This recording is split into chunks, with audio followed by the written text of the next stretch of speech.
భలేగున్నావే. ఆగరా వెంగళప్ప. ఏంటి వెంగళప్ప? నువ్వు బ్యాచిలర్వే కదా, అందుకే వెంగళప్ప. ఏంటా పిల్లతో అంత ఓవర్ అయిపోతున్నావు? ఆ అమ్మాయి ఎవరో తెలుసా? దీపిక, నా ఫ్రెండ్. నీ ఫ్రెండ్షిప్ ఇంతటితో కట్ చేసుకో. ఆ అమ్మాయి ఏసీకి కాబోయే భార్య.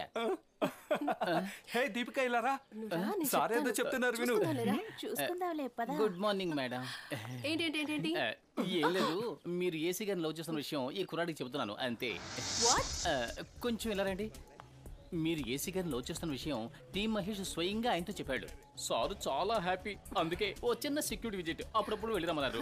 మీకేం డిస్టర్బెన్స్ ఉండదు, నేను వస్తానా? అయ్యో దీపిక, సో స్వీట్. నువ్వు ఏసీని లవ్ చేస్తున్నావా? ఆ రోజు బస్ లో చెయ్యి ఊపినప్పుడే అనుకున్నాను. ప్లీజ్ అనిత.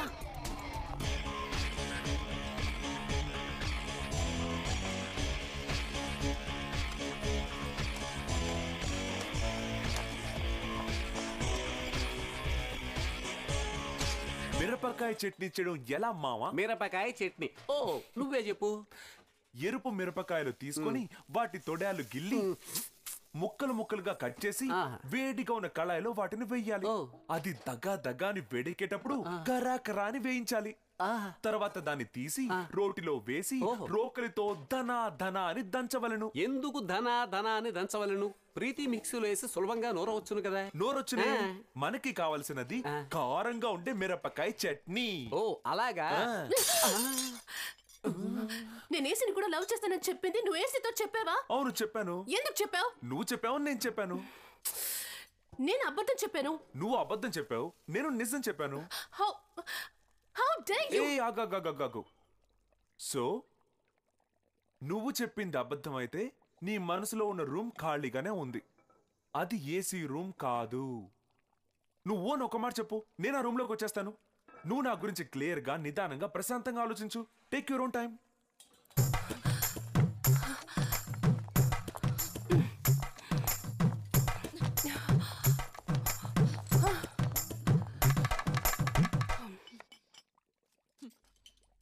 టీ మహేష్, నువ్వు నన్ను టేక్ ఇట్ ఫర్ గ్రాంటెడ్ గా అనుకుంటున్నావు. నీకు నా గురించి ఇంకా సరిగ్గా తెలీదు. ఓకే ఓకే ఓకే, నేను అప్పుడు అబద్ధం చెప్పాను, కానీ ఇప్పుడు ఆ అబద్ధాన్ని నేనే నిజం చేయబోతున్నాను. చూస్తావా?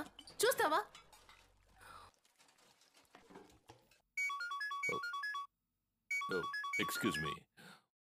Hello, Mallikarjunarao here. మళ్ళీ నేను దీపికను మాట్లాడుతున్నాను. మళ్ళీ వాట్ ఇస్ యువర్ ఒపీనియన్? మళ్ళీ do you love me?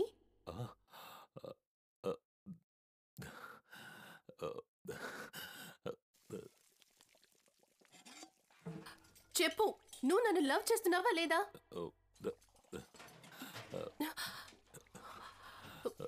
Say yes or no.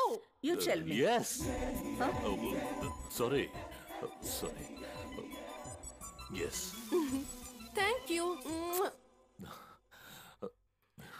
నువ్వు ఒక ఎక్స్టెంట్కి వెళ్తే మహేష్, ఈ దీపిక కూడా ఒక ఎక్స్టెంట్కి వెళ్తుంది. ఇప్పుడు అర్థమైందా? మళ్ళీ చెప్తున్నాను, నేను ఇంజనీరింగ్, నువ్వు వంట వరకు. నీ కోఇన్సిడెన్స్ లాజిక్ అంతా ఇప్పుడు సద్దన్నమైపోయింది. ఫుడ్ పాయిజన్ తీసుకెళ్లి కుప్పతొట్లో వెయ్యి. మహేష్ వస్తా. పిల్ల ఒకటి తనకే సొంతం అన్నది పిల్లోడి లెక్క. పిల్ల మనసుల ఎగుడు దిగుడు ఎప్పుడు ఎక్కడ ఉండు. మీరందరూ అనవసరంగా నా టైం వేస్ట్ చేస్తున్నారు. చూసారా ఇప్పుడు టైం ఎంతైందో? కాస్త ఆలోచించక్కర్లేదు.